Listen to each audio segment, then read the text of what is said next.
The village of Umoja was slowly returning to its peaceful state after the intense battle with Prince Gorgon. Apollo, still recovering from his wounds, spent more time with Nola. They shared quiet moments by the river, discussing their dreams and the future of Umoja. One afternoon, as they sat under the shade of a large tree, Nola looked at Apollo with a mixture of concern and affection. "Apollo, what will happen now? Gorgon may be gone, but the scars he left behind are still fresh." Apollo took her hand, his touch warm and reassuring. "We will heal, Nola. Just as we have faced every challenge together, we will overcome this too. Our people are strong, and their faith will guide them." Meanwhile, in the neighboring village of Zuka, chaos reigned. Gorgon's father, King Badu, was devastated by the news of his son's death. He and King Osei had been old friends, and they had vowed to betroth their children, Gorgon and Nola, to ensure lasting peace between their villages. King Badu had not even been able to bury his son. That grief and anger gnawed at him, driving him to the brink of madness. "We must avenge Gorgon," King Badu declared to his advisors and warriors. "King Osei and his people will pay for this betrayal." Word of King Badu's fury quickly reached Umoja. King Osei called a council meeting to discuss the grave situation. Apollo, Nola, and the village elders gathered in the chief's hut, the tension palpable. "King Badu blames us for Gorgon's death," King Osei said. "He and I were friends, and our children were to be united in marriage to ensure peace. But now he sees us as enemies." Nola, her heart aching for her father, spoke up. "We must find a way to make him understand, to show him that Gorgon was consumed by darkness, and that his death was not our doing." Apollo nodded. "We need to speak to King Badu, to explain what truly happened. We must prevent this conflict from escalating into war." It was decided that a delegation would travel to Zuka to meet with King Badu. King Osei, Apollo, and Nola prepared for the journey, knowing that their mission would be fraught with danger and uncertainty. As they approached Zuka, they were met with hostility and suspicion. The villagers of Zuka were grieving and angry, their hearts hardened by loss. King Badu awaited them in the great hall, his eyes burning with grief and rage. "Why have you come here?" King Badu demanded, his voice trembling with emotion. "Have you come to gloat over the death of my son?" King Osei stepped forward, his voice calm and steady. "Badu, my old friend, we have come to offer our condolences and to explain what truly happened. Gorgon was consumed by a dark force that we could not control. His death is a tragedy that we all mourn." King Badu's eyes narrowed. "You expect me to believe that my son, a prince, was overtaken by some supernatural force? This is a lie to cover your betrayal."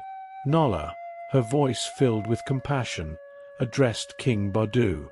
"Please, listen to us. Gorgon was not himself. The darkness twisted his mind and actions. Apollo, who stands with us, witnessed it all. He is a healer sent to help us in our time of need." Apollo stepped forward, his presence calm and authoritative. "King Badu, I understand your pain. I saw the darkness consume Gorgon. We fought to save him, but the demon's hold was too strong. We are here to seek peace and to honor Gorgon's memory." King Badu's face twisted with grief, but he was not convinced.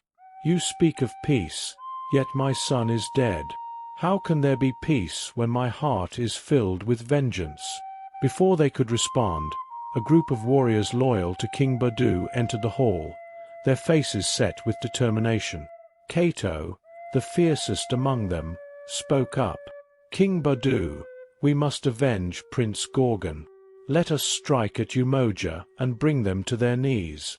The atmosphere grew tense, and it was clear that reason alone would not sway the grieving king. Apollo knew they needed to find another way to prove their sincerity.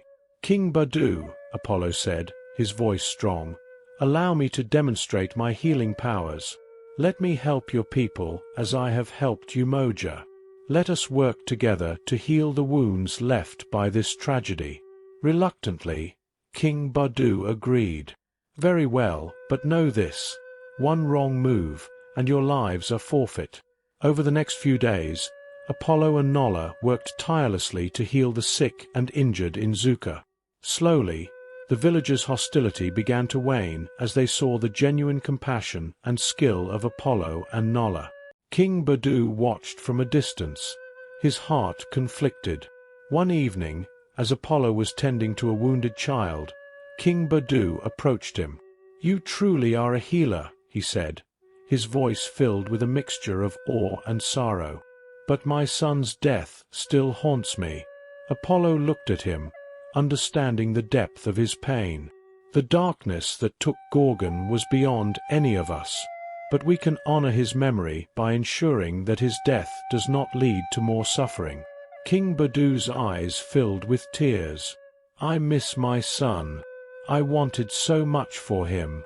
Nola stepped forward, her voice gentle. "We all mourn Gorgon, and we are here to find a way to move forward. Let us work together to prevent such darkness from taking root again." Moved by their sincerity, King Badu began to soften. Perhaps there is a way to find peace after all." Just as it seemed peace might be within reach, a sudden attack erupted in the village square. A faction of Gorgon's loyal warriors, led by the vengeful Cato, had decided to take matters into their own hands. "The time for talk is over," Cato shouted, charging at Apollo with his dark-forged weapon. Apollo and Nola defended themselves, the village square once again becoming a battlefield. King Badu, torn between his loyalty to his son's memory and the hope for peace, found himself in a perilous position. In the midst of the chaos, Apollo faced Cato, their battle fierce and relentless. Nola fought alongside the villagers of Zuka, her bravery inspiring those around her. King Badu watched, his heart heavy with the realization that his son's death had set these events in motion. Apollo, using his divine strength, finally disarmed Cato and subdued him. "This fighting must end," Apollo declared. "We have all suffered enough." King Badu, seeing the truth in Apollo's words, stepped forward. "Enough, Cato. Lay down your arms. We must honor Gorgon's memory by seeking peace, not vengeance." The remaining warriors hesitated, then slowly lowered their weapons. The battle was over, but the path to healing had only just begun.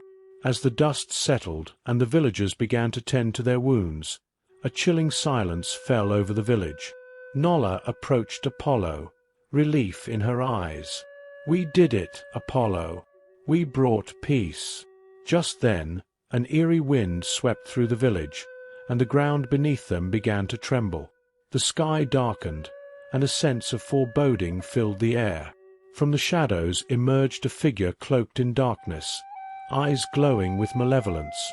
The figure revealed itself to be the true source of the demonic power that had consumed Gorgon. It was an ancient demon, far more powerful than any they had faced before. "Fools," it hissed. "You may have defeated my vessel, but now you will face me in my true form."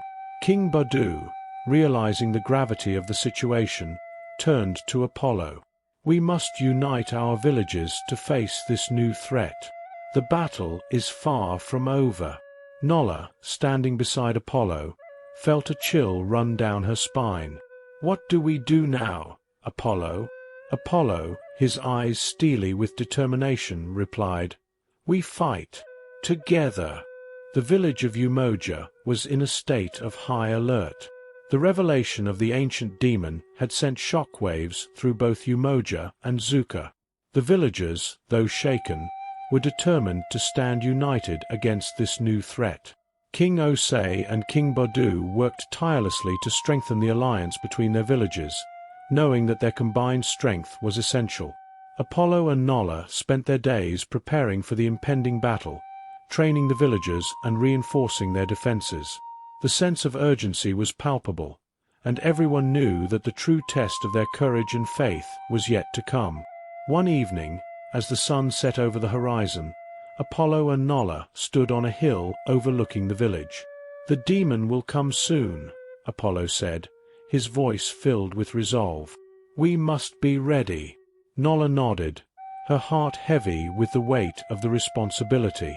"We will be, Apollo. Together, we will face whatever comes." As they returned to the village, they found King Osei and King Badu deep in discussion. "We must find the source of the demon's power," King Osei said. "If we can weaken it, we stand a better chance of defeating it." King Badu agreed. "There are ancient texts in our village that speak of such demons. Perhaps they hold the key to understanding and defeating this one." Apollo, sensing the importance of this mission, offered to accompany them. "I will go with you. Together, we can uncover the secrets of this demon and find a way to banish it once and for all." Nolla insisted on joining them. "I will not be left behind. This is our fight, and I will stand by your side." The group set out for Zuka, their journey fraught with danger and uncertainty. As they delved into the ancient texts, they uncovered a dark history of the demon, learning of its origins and the true extent of its power. The texts spoke of a ritual that could weaken the demon, but it required a great sacrifice. "The ritual demands the life force of a pure soul," King Badu read aloud, his voice trembling. "It is the only way to weaken the demon enough to defeat it." Apollo and Nolla exchanged a determined look.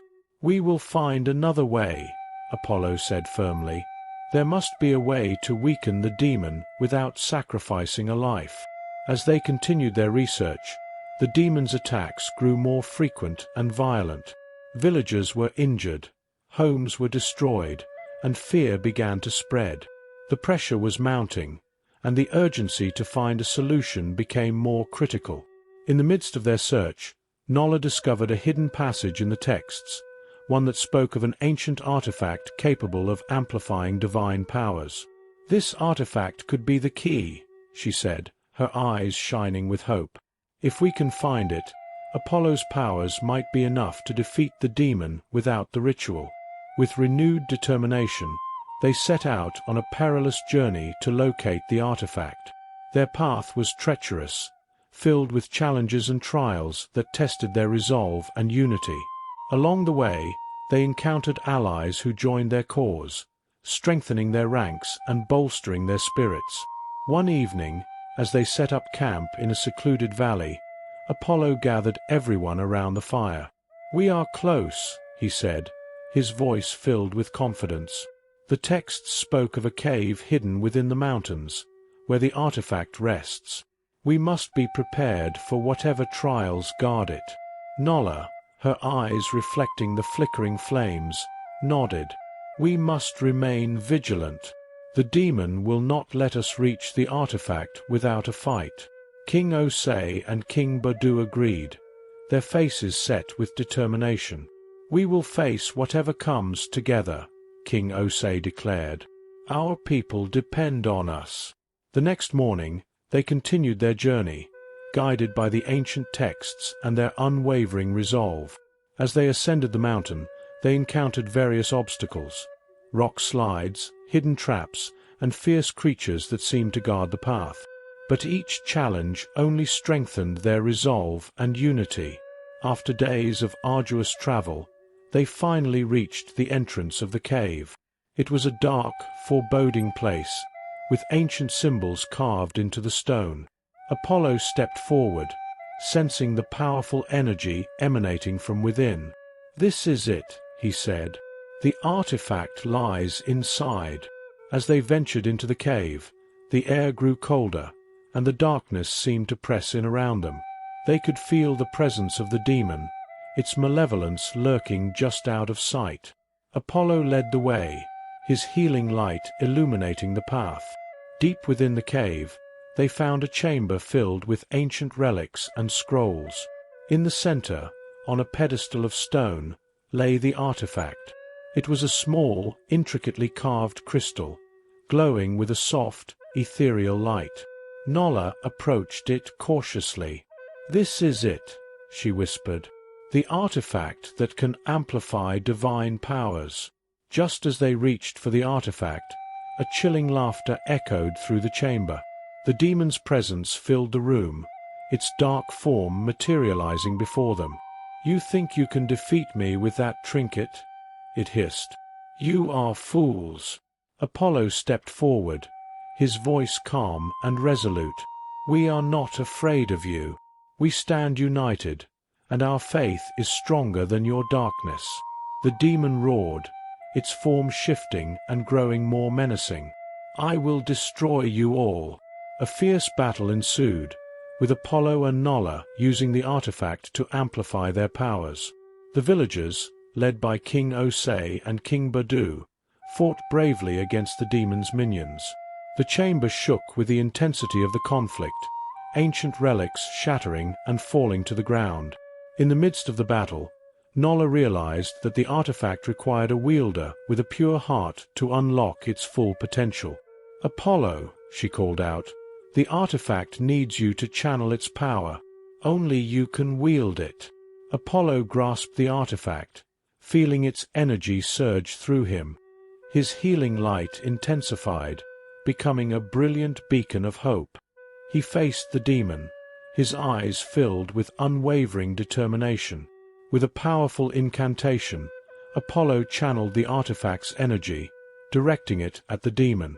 The light pierced through the darkness, and the demon screamed in agony as it began to dissipate.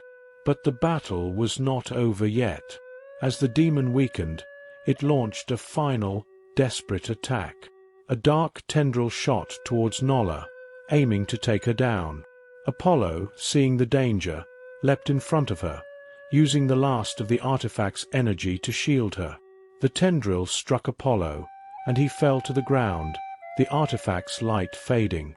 The demon's form disintegrated, leaving a lingering darkness in the air. The battle was won, but at a great cost. Nolla rushed to Apollo's side, tears streaming down her face. "Apollo, stay with me, please." Apollo, weakened but still conscious, smiled up at her. "We did it, Nolla. The demon is gone." King Osei and King Badu approached Apollo, their faces filled with concern and relief. "You saved us all," King Osei said. "Your sacrifice will not be forgotten." The artifact had served its purpose, but the price had been high. Apollo's divine energy had been depleted, and he lay weak and vulnerable.